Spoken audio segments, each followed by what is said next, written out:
di sini kita mau adain podcast dengan narasumber kita, Pak Hanif. Hai. Hari ini kita mau adain podcast tentang AI. Nah, sebelum masuk ke materinya kita mau perkenalkan diri kita terlebih dahulu. Di sini aku Yafa. Nama aku Kansa Fatiha. Nama aku Mutiara. Jadi langsung aja. Nah, pada podcast kali ini kami akan membahas tentang AI yang sudah sangat sering kita temui di dunia pendidikan dan maraknya AI di dunia pendidikan. Nah, sebelum itu, AI itu apa sih? AI itu adalah Artificial Intelligence, adalah teknologi yang membuat mesin bisa berpikir dan belajar seperti manusia. Nah, biasanya AI ini sering kita gunakan dalam dunia pendidikan maupun kehidupan sehari-hari. Nah, sebelum masuk ke beberapa pertanyaannya Pak Hanif, di sini aku kayak ada satu kasus, mungkin Pak Hanif bisa ngasih opini pribadi tentang kasus ini. Yang mau dibawa ke Yafa. Iya. Nah, jadi kemarin tuh aku lihat gitu di TikTok. Jadi kayak ada dari Seman 11 Semarang.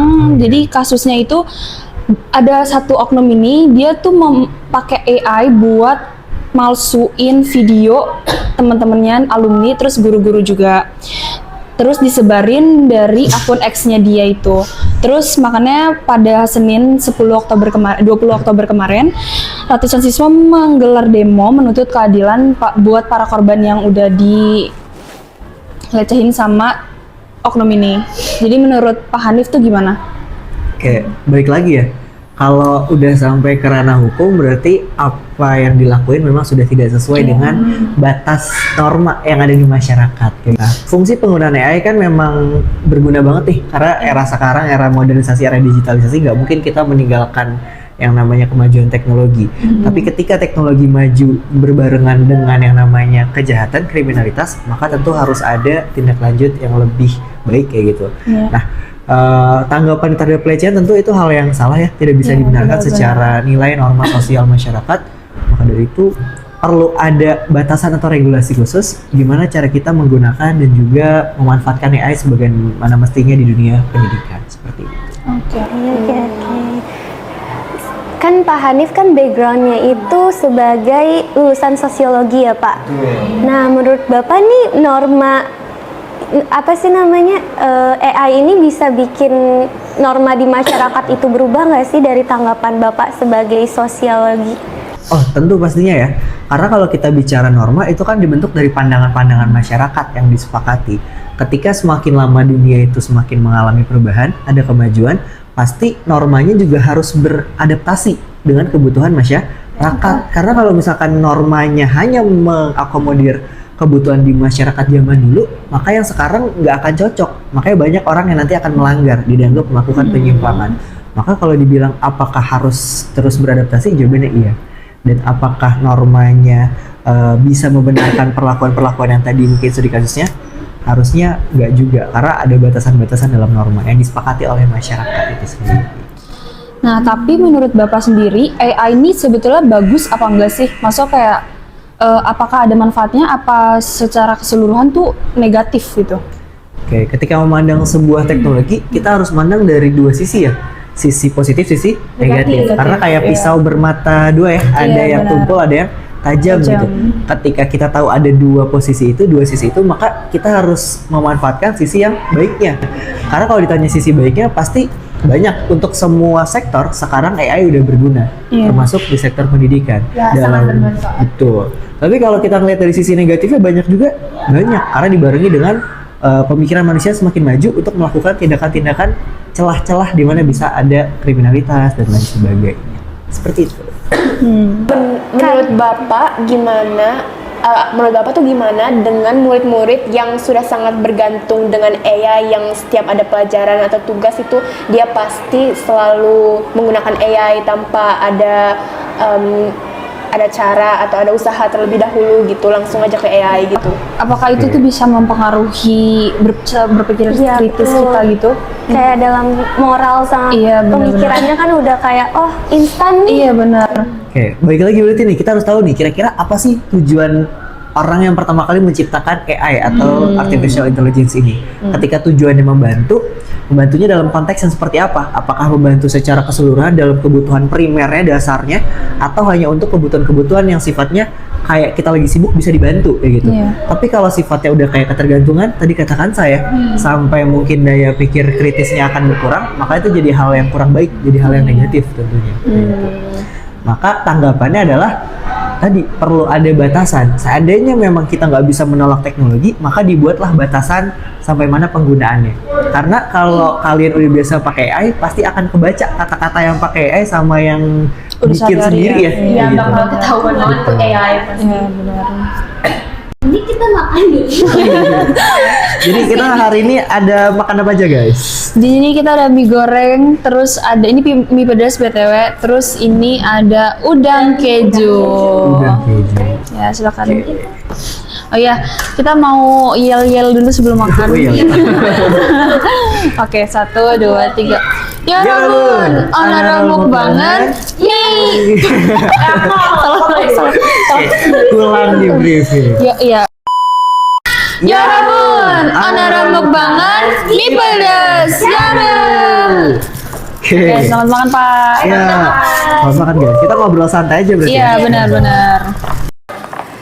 Bapak kan sebagai guru ya Pak, tentunya kayak Bapak kadang juga nyuruh anak muridnya menggunakan AI. Nah, kalau misalnya AI itu digunakan buat nyontek, itu gimana tanggapan Bapak? Karena kan Buat nyontek Iya. atau ulangan atau gimana nih? buat tugas, ulangan, dan lain-lain. Oke. Kebetulan kalau saya mengajar sosiologi akan banyak pertanyaan yang menggunakan pendapat pribadi. Jadi ketika mau pakai AI pasti akan ada gaya bahasa yang sedikit berbeda. Apalagi kalau kita udah kenal sama orangnya ya, yang biasa itu nulisnya nyampainnya kayak gimana, bahasanya udah beda sama yang dia biasa pakai, berarti ada unsur-unsur AI ya. Tapi ada kayak kecurigaan, oh ini anak ini tuh pakai AI gitu. Bapak kadang kalau misalnya kayak gitu, Bapak bakal kayak negur anaknya atau kayak biasa aja, kayak Iya, biarin aja betul. gitu.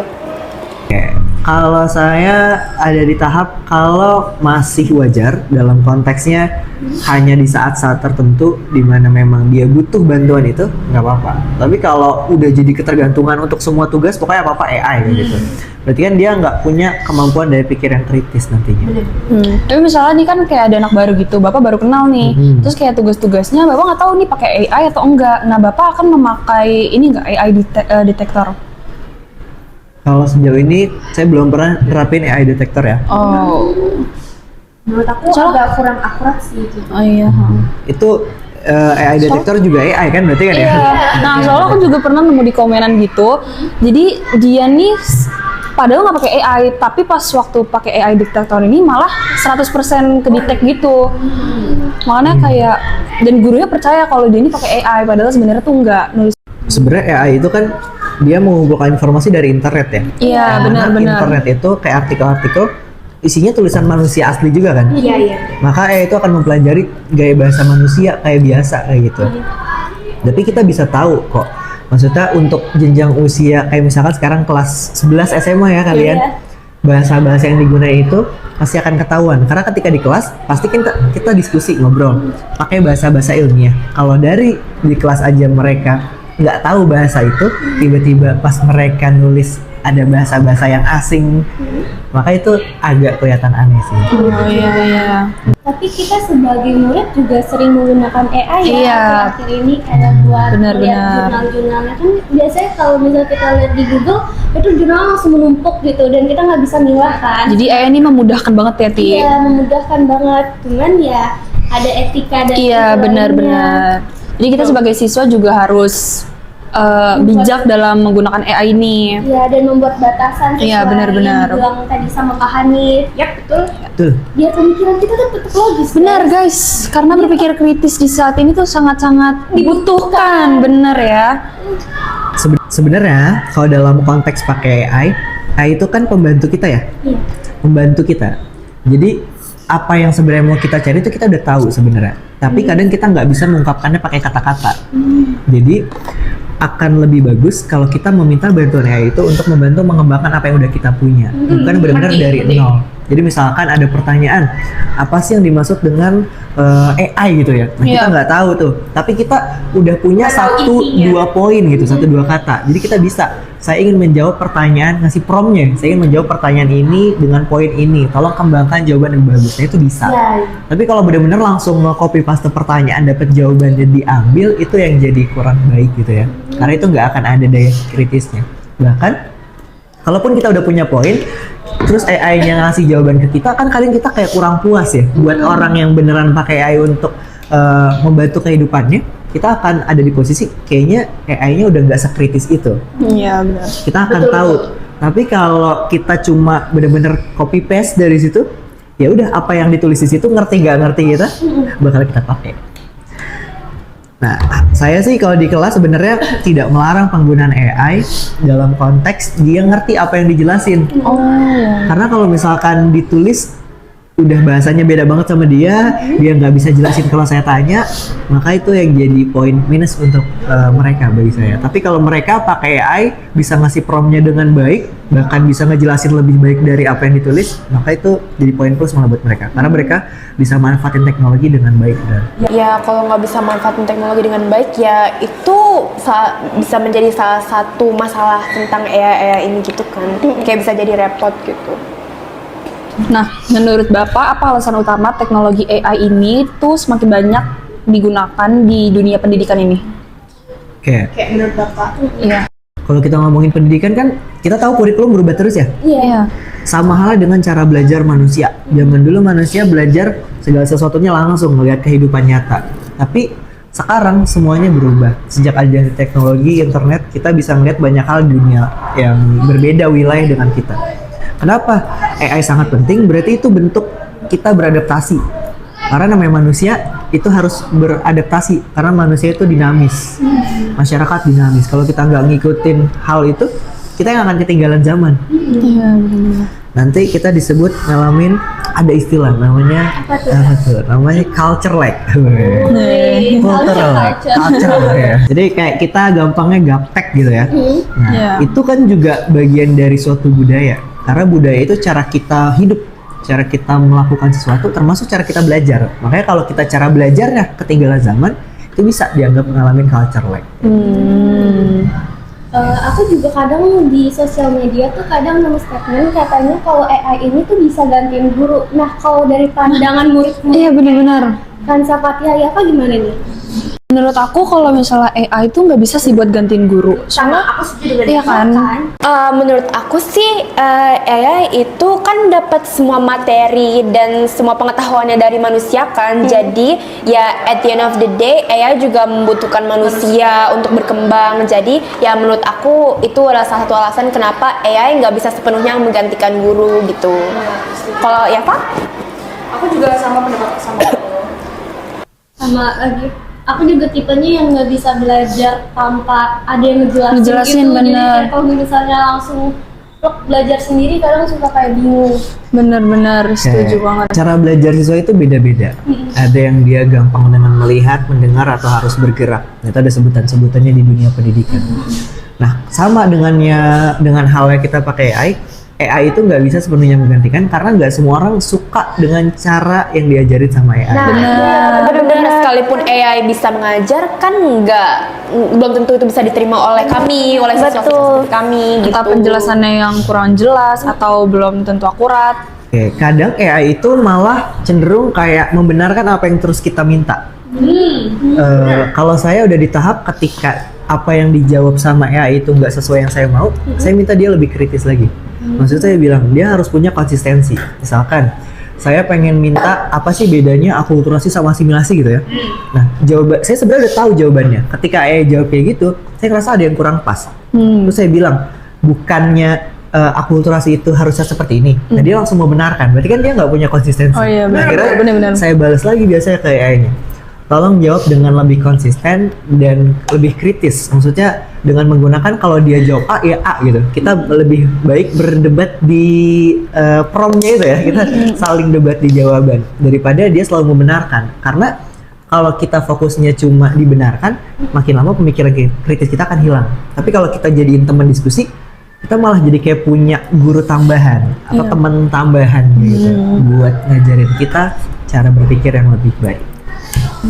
Tapi aku juga sering nemuin kalau misalnya ada banyak orang tuh suka curhat di AI gitu.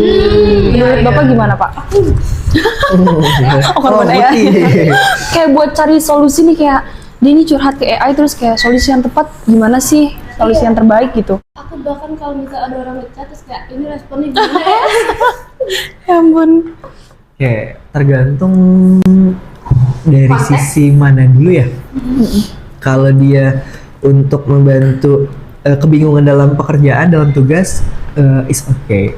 Tapi fungsi Kalau secara manusia emosional menurut Bapak? secara emosional, menurut saya AI itu sekarang kan ada yang pro, ada yang enggak ya? Iya benar. Jawaban yang dikasih akan lebih bagus yang pro kayak gitu. Nah, berarti untuk mendapatkan jawaban dari AI, kita masih tetap butuh mengeluarkan sesuatu. Sedangkan ketika kita berbicara sama manusia, harusnya yang digunakan adalah simpati dan empati. Benar. Nah, berarti AI itu belum bisa menggantikan fungsi manusia itu sendiri, yang punya perasaan, punya simpati, punya empati gitu. Tapi bukan hal yang salah ya, karena manusia itu kan latar belakangnya beda-beda. Mungkin aja dia memang tidak punya orang untuk diajak diskusi, tidak punya orang untuk diajak berkeluh kesah. Tapi kalau sampai menggantungkan hidupnya curhat dengan itu, mungkin jadi kayak di kartun ini ya, SpongeBob ada plankton sama istrinya ternyata komputer. Iya benar. Itu kan kayak gambaran di masa depan bahwa nanti bisa aja ada orang yang menikah dengan Komputer. AI, dengan komputer, dengan teknologi. Iya benar. Tapi ada loh waktu itu tuh aku nemuin apa ya? Dia tuh kasusnya jadi nikah sama, aku lupa kalau nggak salah itu sama AI deh. Tau gak sih dia juga yang nikah sama Magical? Itu udah menurut aku udah aneh banget sih. Kenapa kira-kira menurut kalian sampai kayak gitu? Saking bergunanya mungkin. Atau dia ngerasa ketergantungan hidupnya dan dia ngeliat orang lain tuh nggak sama kayak hal yang dia lihat gitu. Atau mungkin dia tidak diterima di kehidupan Iya, sosialnya benar. gitu. Bisa Kayak kurang perhatian dari orang sekitar, makanya dia bisa kayak gitu. Menikahi benda-benda mati seperti itu. sama hal kayak ke pendidikan ya. Kalau kita balik lagi ke topik pendidikan, mungkin tadi ada magicom, ada benda-benda lainnya. Berarti hal itu udah masuknya bukan lagi ke pemikiran, tapi udah masuk ke perasaan juga. Karena ketika kita menaruh perasaan ke suatu hal, pasti akan ada dampak lanjutannya. Ya misalkan ketika kita punya barang kesayangan gitu ya. Misalkan ada yang punya bantal kesayangan, kesayangan, ketika kita nggak bawa itu kan kita akan ngerasa sedih. Nah sama ketika kita udah menggunakan AI untuk jadi hal kita bergantung dalam hal apapun, maka ketika nggak ada dia, itu akan ngerasa kehilangan. Di situ yang akan jadi kurang oke. Nah dari tadi kita ngomongin AI di dunia pendidikan ya. Kalian sendiri sampai batas mana sih menggunakan AI biasanya? Untuk tugas-tugas apa biasanya nih? Yang kayak perlu banget bantuan AI. Oke, kalau aku sendiri menggunakan AI itu kalau misalnya dapat tugas yang harus menelaah jurnal, tapi kayak cuma inti besar, kayak sebagian besar dari jurnal itu tuh ngejelasin apa gitu-gitu. Tapi ya pada akhirnya aku juga tetap bakal membaca jurnal itu dan bakal menganalisis jurnal itu dengan kemampuan aku sendiri begitu. Kalau aku akhir ini kan aku dapat tugas buat makalah gitu. Nah aku tuh butuh buat ngebenerin tanda baca. Iya, itu juga benar. Soalnya kalau misalnya di Google biasanya tuh nggak sesuai sama apa yang kita mau gitu tanda bacanya. Makanya aku kayak kadang pakai AI itu sih buat membenarkan tanda baca. Kalau aku sih biasanya kayak misalnya kan dikasih tugas terus ada soal, itu biasa langsung aku kasih ke AI tapi aku nggak lihat dulu, jadi aku bikin pendapat aku sendiri terus aku compare gitu loh, ini tuh Ngerti. kayak udah sesuai belum sih, atau bisa aku tambah-tambahin kah atau gimana gitu. Biasanya gitu, apalagi soal analisis, kadang tuh takutnya analisisnya tuh melenceng gitu loh. Kayak keluar dari topik gitu ya? Iya betul, maaf ya Pak. It's okay. Anak sosio. Memang itulah yang diharapkan ya dari adanya kehadiran teknologi. Kita hadir di dalamnya sebagai aktor juga, bukan cuma melihat orang-orang pakai, terus kita ngerasa malah ngejudge kayak gitu ya. Kok dia pakai AI sedangkan kita berusaha semaksimal mungkin jujur sendiri. Padahal padahal tidak ada yang salah dengan penggunaannya, tapi akan jadi salah ketika segala sesuatu itu berlebihan. Tadi kayak pisau bermata dua ya. Kalau kita pakai hal yang baiknya ya akan jadi baik, ketika kita pakai yang buruknya akan jadi buruk. Tergantung bagaimana cara kita memanfaatkan artificial intelligence itu sendiri kan. Kalau kita ngomongin AI, kalau tadi kan tugas-tugasnya sifatnya yang tulisan gitu ya. Tapi sekarang kalau tadi di kasusnya ada video, ada gambar yang pakai AI. Iya, pakai AI Itu deepfake. gimana tuh tanggapan kalian tuh? Menurut aku itu bahaya banget. Soalnya aku sering banget nemuin di X itu, iya disalahgunain. Jadi ada satu korban ini posting video, terus sama orang lain tuh diedit jadi nggak pakai kerudung, terus diposting ulang lagi.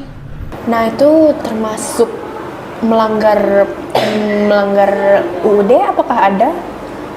Harusnya melanggar UU ITE ya. Kan sudah ada juga aturan bermedia sosial, berjejaring di internet ada itu.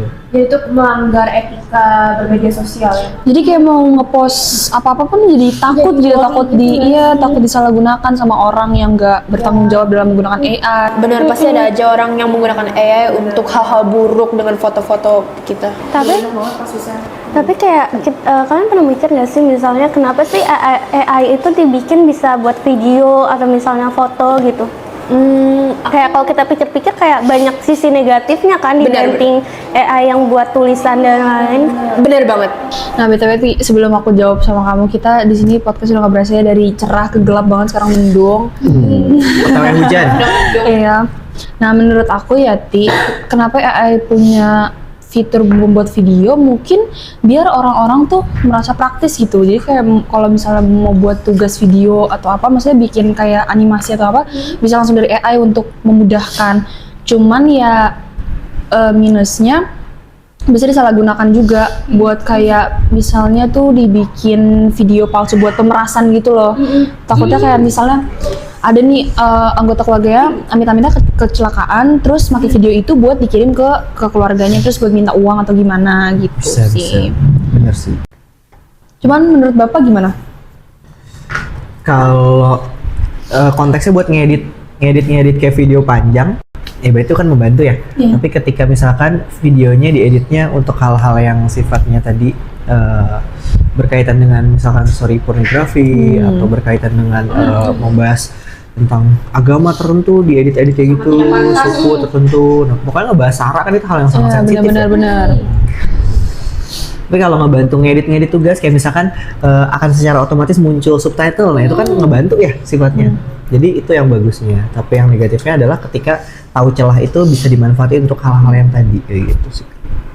Lebih ke etika menggunakan AI nggak sih? Dan seharusnya tuh pemerintah juga membatasi gitu, karena ini udah parah banget nggak sih? Kayak kita yang berhijab atau udah nutupin aurat malah dibikin ya yang kayak gitu loh. Hijab gitu. Iya, tapi di satu sisi sekarang banyak banget yang pakai AI buat ngeganti bajunya gitu misalkan ya. Itu kan mungkin kalau buat beberapa orang sebagai bentuk ekspresi diri karena dia kayak nggak punya baju-baju tertentu, pengen berekspresi kayak gitu. Tapi kan itu jadinya adalah panggung depan, panggung belakangnya kan beda. Jadi kalau dalam teori sosiologi ada namanya teori dramaturgi. Ada sesuatu yang ditampilkan di depan dan di belakang tuh beda. Nah itu kayak kenapa dia bisa menampilkan di depan, karena bisa aja dia nggak pede dengan apa yang seharusnya ditampilkan. Nah, terus akhir-akhir ini tuh juga banyak kan sekarang tuh orang-orang yang mau jualan gitu, desainnya tuh pakai AI buat logo atau buat iklan, segala macamnya tuh pakai AI. Menurut Bapak gimana? Kalau untuk promosi-promosi yang sifatnya bukan logo ya, harusnya is okay gitu. Karena kalau sifatnya logo kan itu harus ada hak cipta nantinya. Iya. Ketika logonya di hak cipta, pasti kalau logo AI itu akan ada pengulangan repetisi untuk orang-orang yang sama bikin logo yang lainnya. lain ya, iya. Nanti ketika ternyata ada yang menggunakan AI dan di hak cipta, lalu ada juga yang bikin nggak di hak cipta, maka Itu kan bakal kena masalah kan? harusnya akan jadi masalah kayak gitu. Tapi kan kita nggak bisa menciptakan sesuatu yang sifatnya dari AI. Kalau kalian tahu kayak animasi atau karakter tung tung tung sahur kayak gitu kan. Iya, taunya dari AI iya benar-benar. Itu kan pembuatnya katanya asli Indonesia gitu. Iya. Noxa gitu. Tapi kenapa sampai dia nggak bisa ngehak cipta? Itu karya itu buatan AI gitu. Makanya sekarang banyak desainer atau orang-orang luar negeri yang juga membuat karakter serupa dan ya menggunakan itu untuk hal-hal komersil. Jadi berarti itu nggak akan masalah apa-apa ya, soalnya itu kan dari AI. Jadi kalau bisa dipakai sama orang lain nggak apa-apa. harusnya nggak apa-apa. Tapi kan Tung Sahur awal-awalnya kan cuma kayak sebagai jokes kan, kayak hal buat bercanda-bercanda gitu. Tapi sekarang malah ada banyak anak kecil yang jadinya malah kayak terobsesi dengan Tung Sahur, tapi kayak terobsesinya tuh yang tidak sehat gitu. Menurut Bapak itu gimana? Kayak malah jadi brain rot, iya.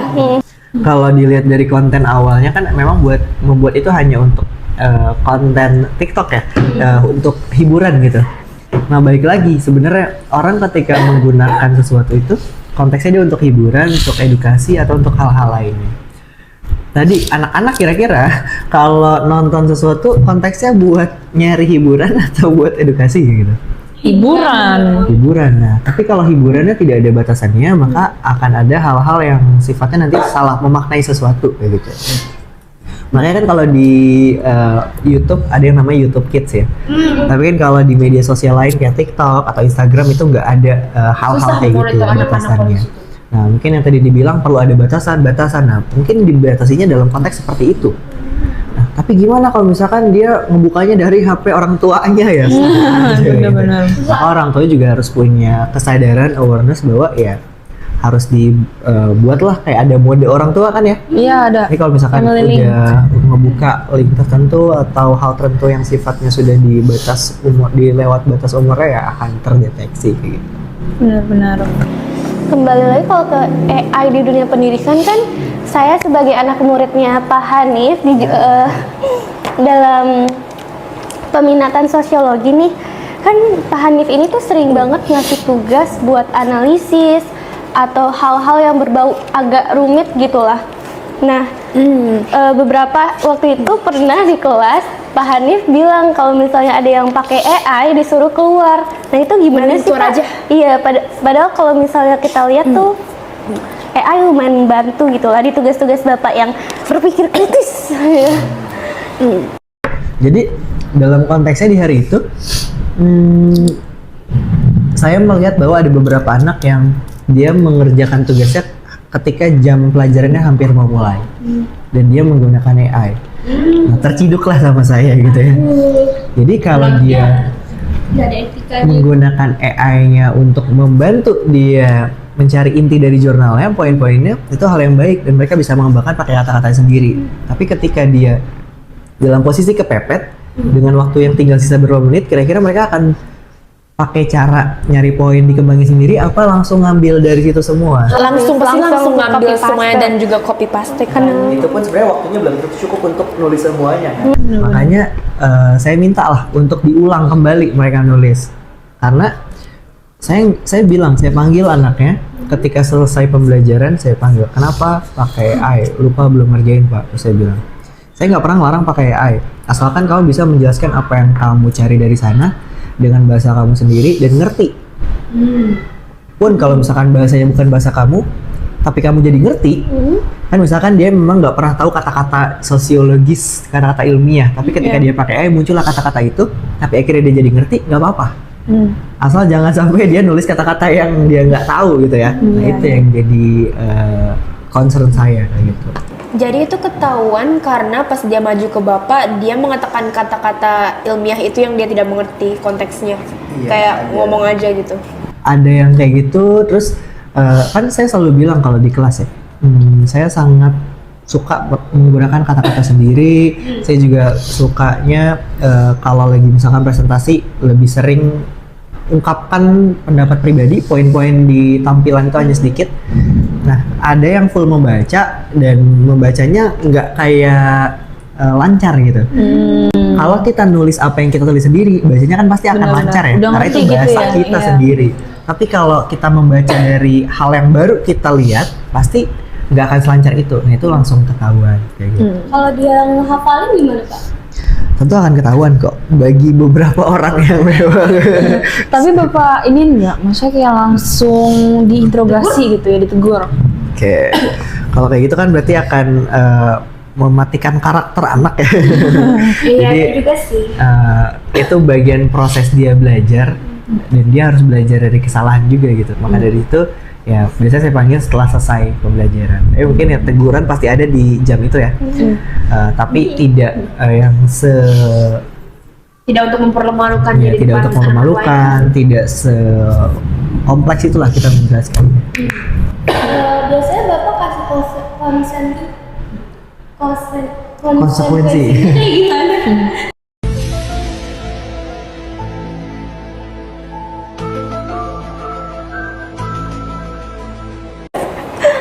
Gimana biar Bapak tuh Biar anaknya berubah ya. solusi biar kedepannya nggak akan terjadi lagi kalau kayak gini.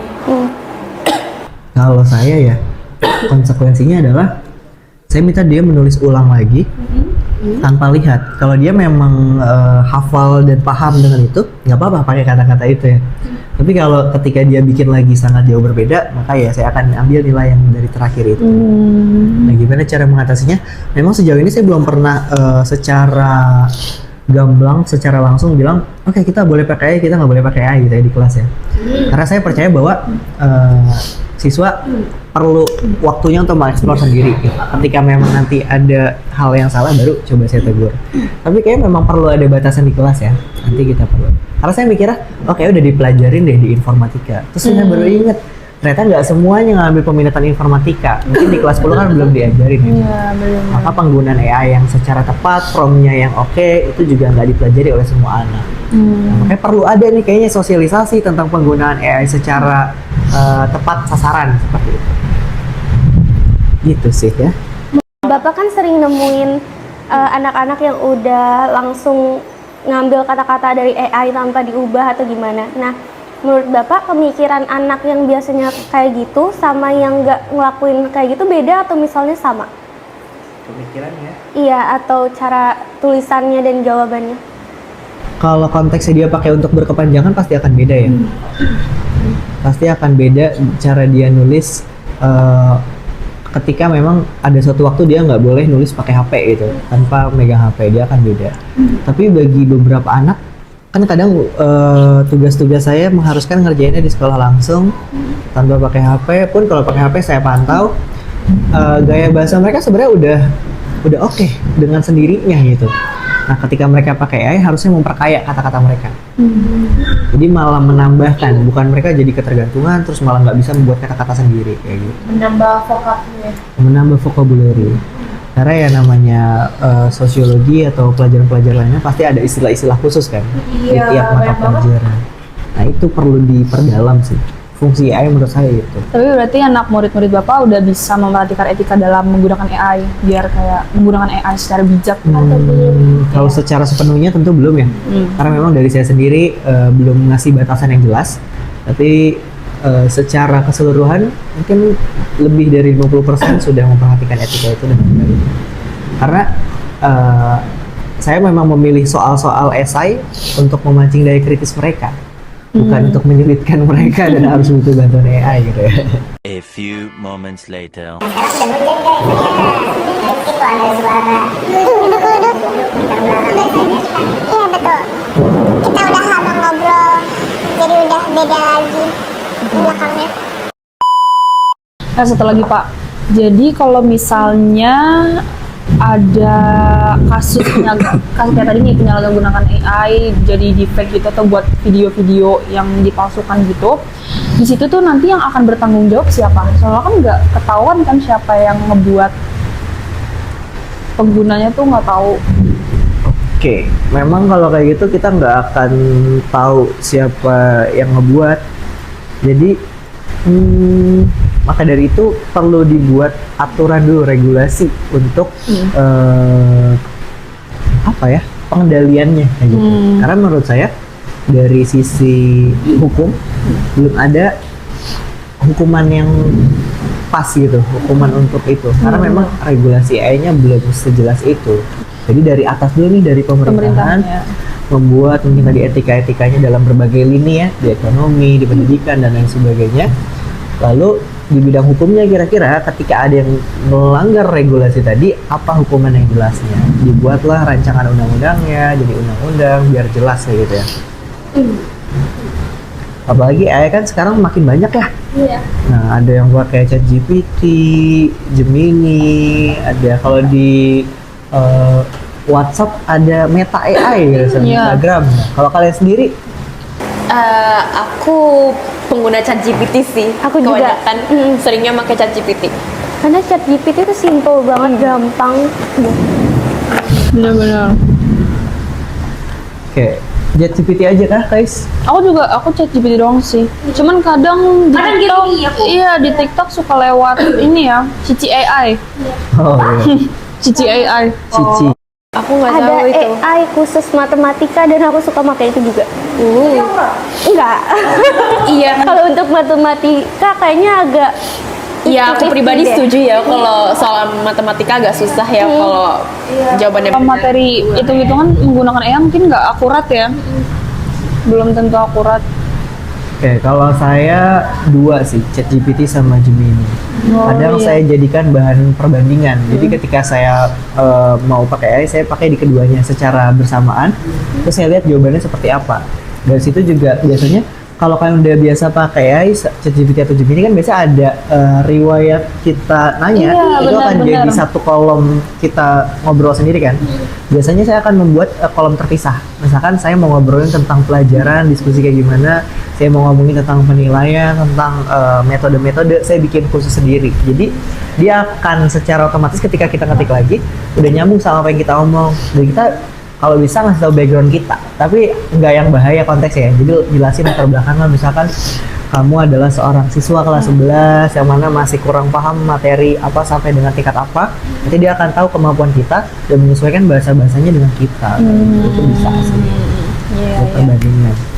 Ya. Jadi kesimpulan dari Bapak tentang AI dalam pendidikan ini apa?